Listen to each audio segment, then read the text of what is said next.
there are some big changes that are in the works for Wizard101 this year.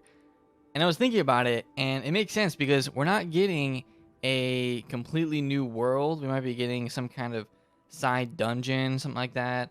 Kind of feels to me like we're getting something like Aquila, if I had to guess. But if we're getting another side world, side dungeon, whatever it's going to be, then that means the King's Isle development team has time to work on other things that they want to put into updates for the year.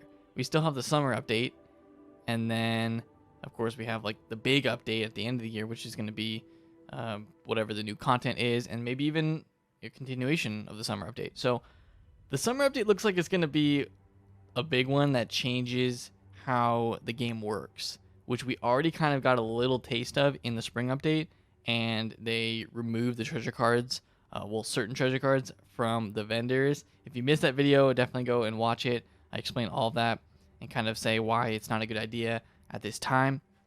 But I'm not saying it's not a good idea overall, because it could be. It could be a good idea if it's implemented the right way, and if, you know, the design decisions after that make sense for balancing and changing the whole game. Because I don't know what their thought process is after that. They probably have some whole new system in place that they want to do to try and maybe make TCs actually valuable to us. So I'm going to talk about that in this video. I'm going to go through the producer's letter, because this producer's letter was really good with kind of going over what is going to be changed in the game. Not exactly, but, you know, we get little hints at things. So I'm going to be going over that. But to start things off, we had a couple new things added into the Crown Shop that were from the spring update. So let's go over to featured. And those things were the expand friends list elixir. I don't know if I ever talked about this one in a video. Maybe I did, but I'm not sure. But this one is, well, here's the design for it. It's a little plus, little potion plus thing. I don't know how practical this is as a bottle, a potion bottle, but there you go. And it gives you 25 extra friend list space. So what is the max right now? The max is like, I don't even know. How do you look at that? Display friend count. It's 150. I only have 60 because I try not to add a ton of people on this character. But 150. So you can expand it by another 50 for 5,000 crowns. I mean, that doesn't seem worth it to me. But maybe if you're at 150 and you really need friends to be added, then it could be worth, I don't know. But it's 5,000 crowns for 50 extra space. Nothing crazy there. I mean, I don't know if that would really make that much of a difference. Maybe for some people. The other one is expand bank elixir. This one is funny because this one you can buy 2 of, I'm pretty sure, just like the other one. So for this one, you could expand your bank by 100 extra space for 5,000 crowns if you bought 2 of them. If we want to go over to my bank, I'm pretty sure it's right over here. If we want to go over to my bank and take a look at this and how unnecessary this would be to me, we could do that. So let's just open up my bank here. It's loading. Don't worry. We'll get there.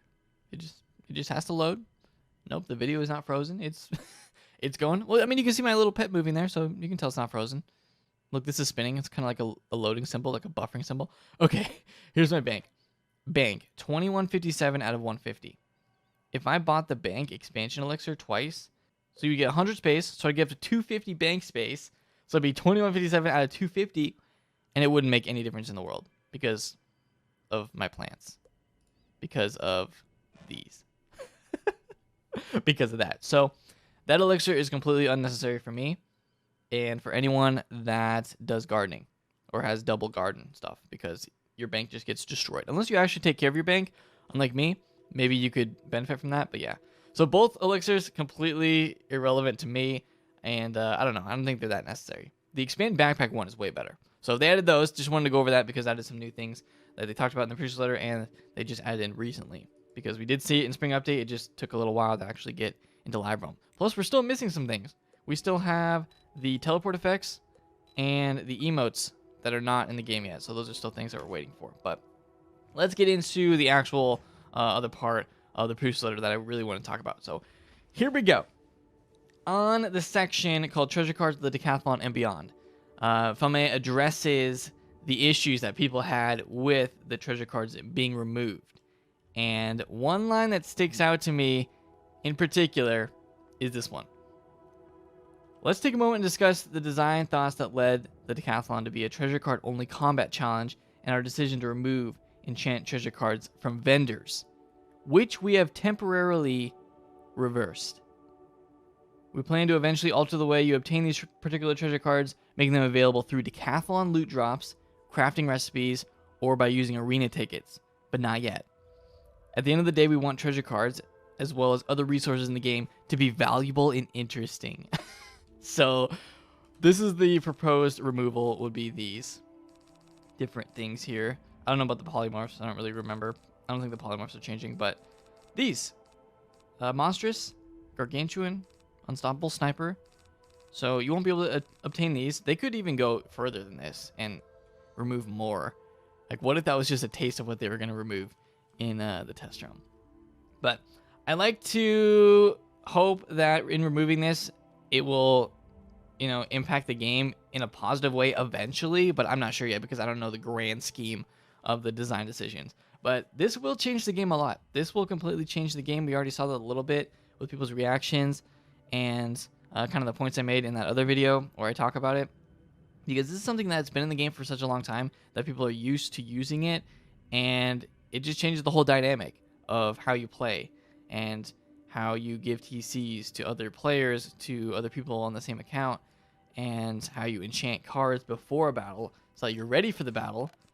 And let me go over to my how you enchant cards in preparation for the decathlon.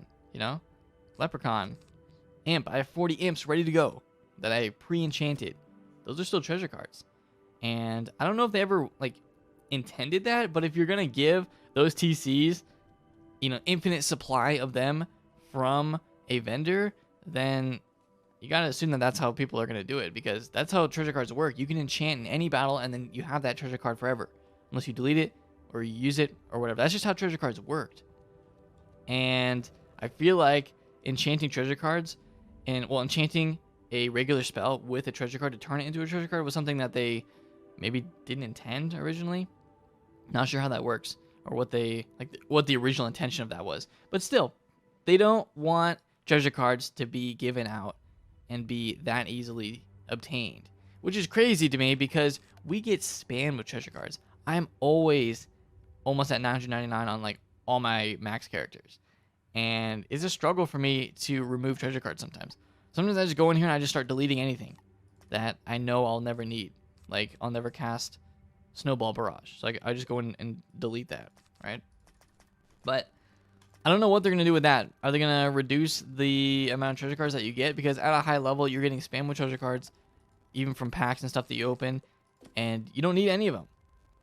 You never really use treasure cards. The only treasure cards I use at a max level are Rebirth for 800 health, and I use Empowers, and occasionally I use Elemental Blades a lot. If they remove Elemental Blades, that's like a staple to the game. You have the 35, you have the Enchanted 45, and you have the 40 TC. And then I use Cleanse Charms occasionally. I put Pierce in here, Shatter, that kind of thing. Basically some utility, some healing. What I really like to do is use my healing as only TCs. And sometimes I only put maybe a couple Pigsy. And those are my main heals because I know if I need Rebirth, I can pull it from my side. And that's how I play. So if they change that, then basically how you play the game will change completely.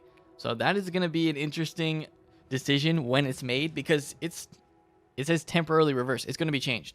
If you guys want to prepare for this, then you might have to buy the Gargantuan right now and stock up because I don't know what they're going to do if you have a bunch stocked up already. I feel like that's kind of unfair for people that are playing later or didn't know about it because they wouldn't have had the chance to stock up, but I don't know. So I'm going to move on from that because I already talked about it a lot in the other videos. So go watch that if you missed out.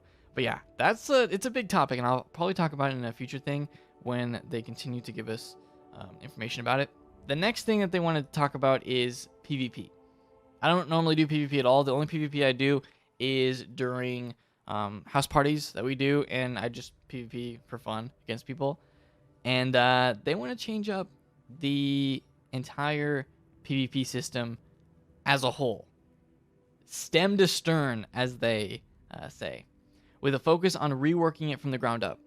We want PvP to be enjoyable, fair, engaging for both our veteran crowd and new folks alike. So PvP is finally going to get its much needed change. I know that when people, like if you were to ask, or if KingsO were to ask, what's the one thing that you want changed in the game? Majority of people would say PvP, or they would say fix PvP, right? They've been getting that for so long that they kind of owe it to people that PvP to finally change and listen and do what people want. But to do that, they have to rework it from the ground up.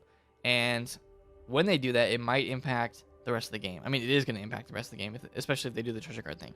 The other thing they go on to say, there were some concerns about removing these TCs from PvE because fights like Medulla were difficult and TCs made it easier, which I agree.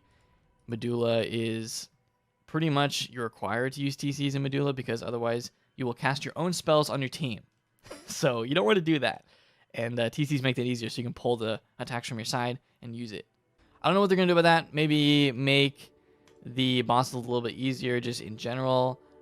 Nerfing Medulla is something that I feel like people still want, even though it has happened. But Storm Titan is also not a walk in the park. I don't like doing Storm Titan. I would rather do Medulla than Storm Titan because Storm Titan is so just, you can just get absolutely destroyed one turn that it makes it not fun having to repeat the boss over and over again if you fail. Luckily, I got through it on my life because we had a set plan, a set strategy where everyone did something on each turn in order to make the Heckhound Dot do 40k or whatever, and we defeated him. So, but unless you don't, if you go in like with a random group, I don't know how people do Storm Titan with a random group. I'm not sure, but I'm not gonna be doing that. They also say at the end of this paragraph that they know that people use TCs to get through the game faster, which makes sense because if you have multiple max level characters, you're probably going to use TCs in order to just trade them through another account to your character to be able to quest faster. Like, that just makes sense. And they say, what if sun spells or something similarly helpful were available earlier? Maybe. I don't know. It still seems easier just to trade it because you have so much gold probably on your max level that you could just buy it, trade it. Makes sense. You have a high level character. You can spend resources on this character to make it easier for another character on your account or a different account. Here's the last part of the producer's letter, which is still interesting. Famaya says, looking at the bigger picture as we forge our way into our 11th year of Wizard101 and beyond, we'll be scrutinizing the entire game experience. We have a responsibility to ourselves and the community to consider what will help Wizards succeed and be thriving at our 15th, 20th anniversary and beyond. So they're still, like, they're laying the groundwork to have the game still be fun later on, you know, at the 15th year anniversary, which is going to be crazy, in 20. I don't know. Will I be around for the 20th anniversary? Will I still be posting videos on this channel for the 20th anniversary? I have no clue, but maybe the 15th. We'll see. So they're basically just laying the groundwork for everything that they want to change, and it's going to be very impactful on the entire game. And I hope that it's the right decision. I hope that it makes sense. Like, they're going to have to explain the reasoning for things like that. They can't just drop the TC vendors or TCs from the vendors on a test roam with no explanation. You know, they would have to say, we're going to do this, which, I mean, they kind of have now. It's temporarily reversed. This is going to be a change, so prepare for it if you haven't. And it's going to be happening. Another thing she says is, while we will consider any changes to long-standing conventions carefully going forward, we will absolutely consider them if they make the spiral better for everyone overall. So they are trying to make it so that, you know, the game experience is better. And, I mean, it makes sense. Treasure cards are not rare at all. And it would be interesting if, even at a high level, treasure cards were rare. And to do that, they're going to have to change a lot. I don't know if they would ever remove treasure cards from the players' inventories. I feel like that would be bad. But if that's the case, if they don't do that and they just make treasure cards rare, people are going to be stockpiled on them. And that's an advantage to them because they knew about this. So we will see. She also says this is just the tip of the iceberg regarding our future plans. They're not going to reveal that much. But the decathlon is coming up soon. And I feel like the decathlon sparked this discussion and made them kind of think about how the game does work, because the decathlon is treasure card only. And that Treasure cards at a high level, treasure cards are so easy to obtain that they're like, wait, this is for high level wizards. This is really easy, you know. And then you can go in and make a crazy Maycast pet, and the Decathlon shouldn't be that difficult. But that is gonna do it for me on this video. Hope you guys did enjoy it. Just a discussion video, but there was a lot to discuss in that producer's letter. So I think I covered the main points, but a lot of it goes back to the TC change that they already made in Test Realm, and the fact that they're saying this is going to be happening in Live Realm at some point. So I still feel like people can prepare for that if you want by stocking up on TCs, just knowing about it, because it's going to be happening. There's going to be some big changes to Wizard, and we'll see. I'll be talking about them when they happen, and kind of giving my opinion, giving people's opinions, seeing like what the general consensus is of the community and all that. So thank you guys so much for your support on my videos. Please show your support on this one as well by liking it. Let's see if we can get 500 likes on this one for the big changes that are going to be happening for Wizard101 in the future. I'm kind of excited for the summer update now. You know, they also mentioned the Wizard City tunnel during this, so I'm guessing if she's mentioning that in this producer's letter, that means we're getting it this year. I would hope. So we're getting the tunnel, we're getting side dungeon. Maybe that is a side dungeon. I don't know. I would hope those are two separate things, but maybe they're not. And then big revamp of the underlying systems of Wizard101, PvP changes, all that. So it's actually kind of sizing out to be a interesting year for Wizard101. We thought it was going to be just a down year, but they're using that to change other things in the game. So we'll see how it works out. But thank you guys so much for watching. If you haven't subscribed, please do that, and I'll see you all next time.